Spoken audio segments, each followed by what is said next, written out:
Marcus Aurelius said, "What we do in life echoes through eternity." What is your life echoing through eternity? Welcome to Echoes Through Eternity with Dr. Jeffrey Skinner. Our mission is to inspire, engage, and encourage leaders from across the globe to plant missional churches and be servant leaders. So join us and hear the stories of servant leaders reverberating lives as God echoes them through eternity. Brought to you by Missional Church Planting and Leadership Development and Dynamic Church Planting International. Welcome in to Echoes Through Eternity. I'm your host, Dr. Jeffrey D. Skinner. I don't know I have a guest in the studio today. I want to take an opportunity here just to kind of talk a little bit more about church planting. After all, this show is about church planting. We hope to inspire others to plant churches by sharing stories and amplifying the stories of people that God is echoing, voices that God is echoing through eternity. Oftentimes they are serving in anonymity.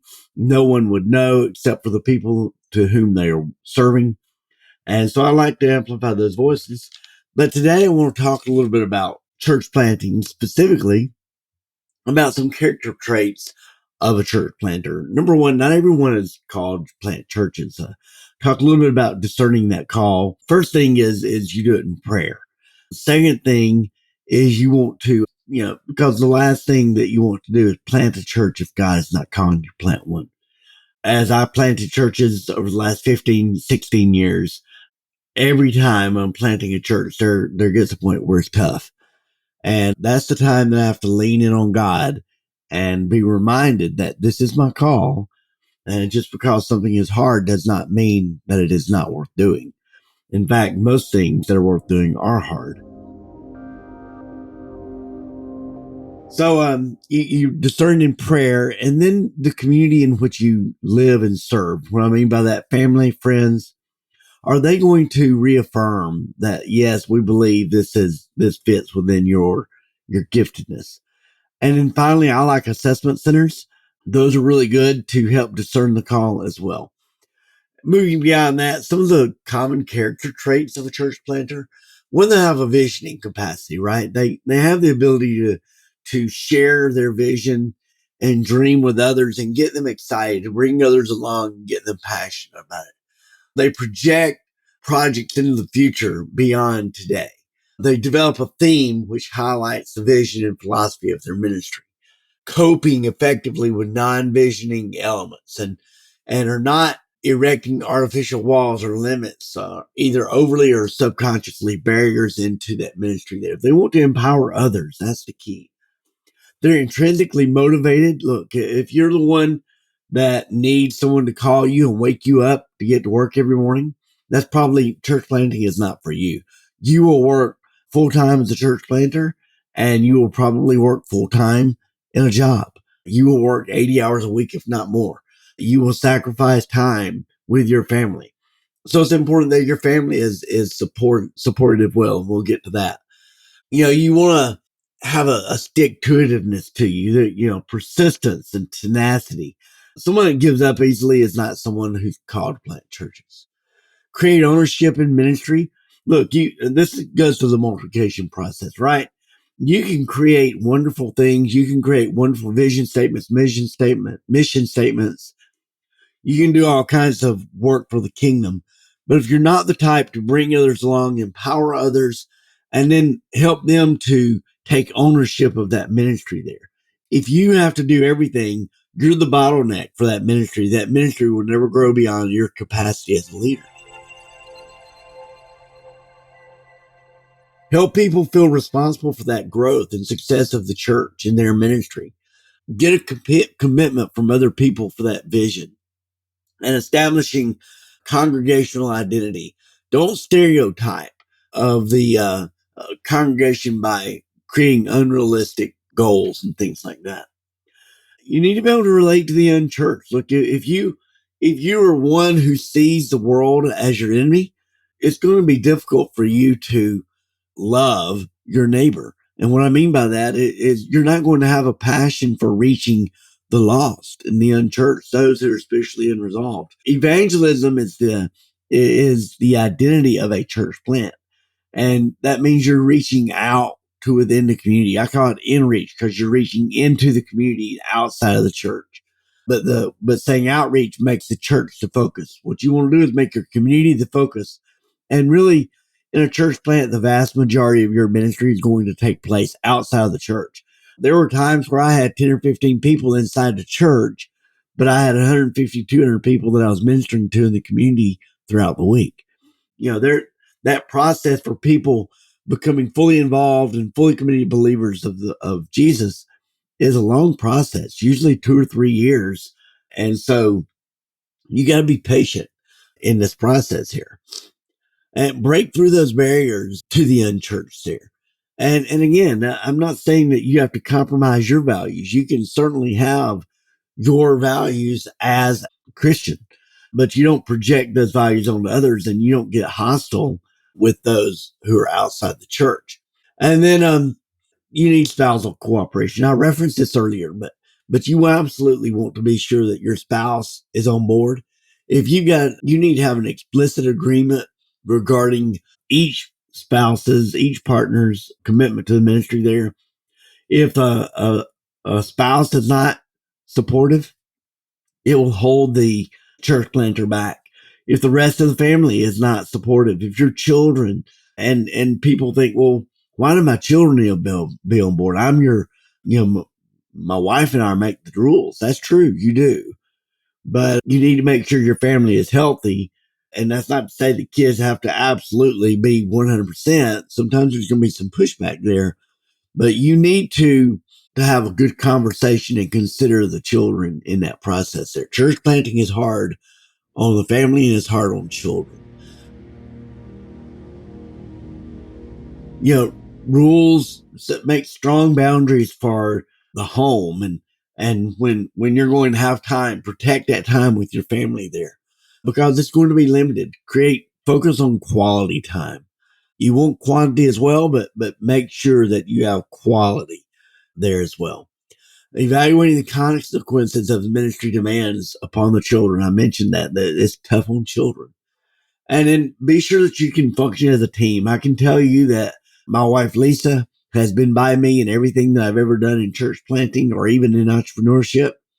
And she has made the difference in my success and failure. And then protect your children. Sometimes there's going to be people that you will minister to that are coming into the church. They're strangers. And we teach our children stranger danger. So I can remember a couple of times where I had people within the church that were not necessarily safe for my kids. And so I made sure that I had other adults that had eyes on my kids, eyes on those people to be sure that my kids were safe.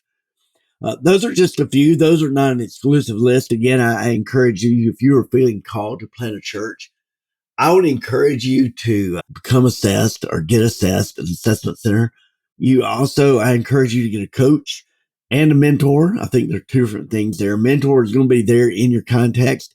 A coach would be someone like me who's got lots of experience, but in church planting and knows the ins and outs of church planting, but can communicate effectively with your mentor and work with your mentor for understanding your context, or work with you to understand your context, but we'll kind of have a high altitude view to see things as they're developing, because a lot of times when you're planting a church, there's things happening that you're just too close to see. You can't see the forest for the trees, so to speak.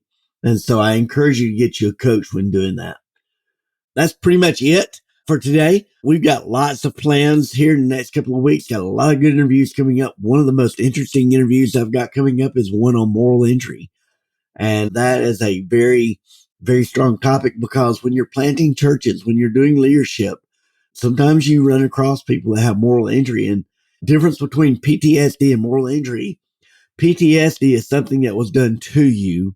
Moral injury is something that you have done that goes against your core value and has traumatized you to the point that you feel like that you cannot be forgiven. An example might be a soldier in war who is forced to kill people. And we're taught you do not kill, but a soldier has to kill. That's the part of his or her job. And so that can create some severe moral injury, especially with some of the weapons that we have today that they go overboard in killing. So we got a guy coming in to talk about that. We've got another guy going to talk about how buildings become a barrier to planting churches today. I have trained this last year a couple of hundred leaders in church planting and coached probably about half of that. And those leaders alone this past year have planted over 1,000 churches. So you figure 200 leaders, 1,000 churches, that's 5 churches per leader. It took me 8-10 years just to be able to plant 3 churches. And a lot of these leaders are planting, 5, 6, 10, 15, 20. One guy I had a conversation with the other day. He's planted 133 churches this past year in Bangladesh. Incredible work. Another guy in Indonesia, he goes out on his boat every day to the islands there evangelizing. He's planted 60 churches this past year. It's incredible the amount of work that's being done by leaders. They don't need buildings. Then we'll talk to somebody who can talk about the albatross of a building and planting a church. We got other interesting conversations coming up. I invite you to please like and subscribe. Share this with your friends. Talk about this with your friends. That's the only way these voices are going to get amplified, is by letting other people know about this. This is not about me.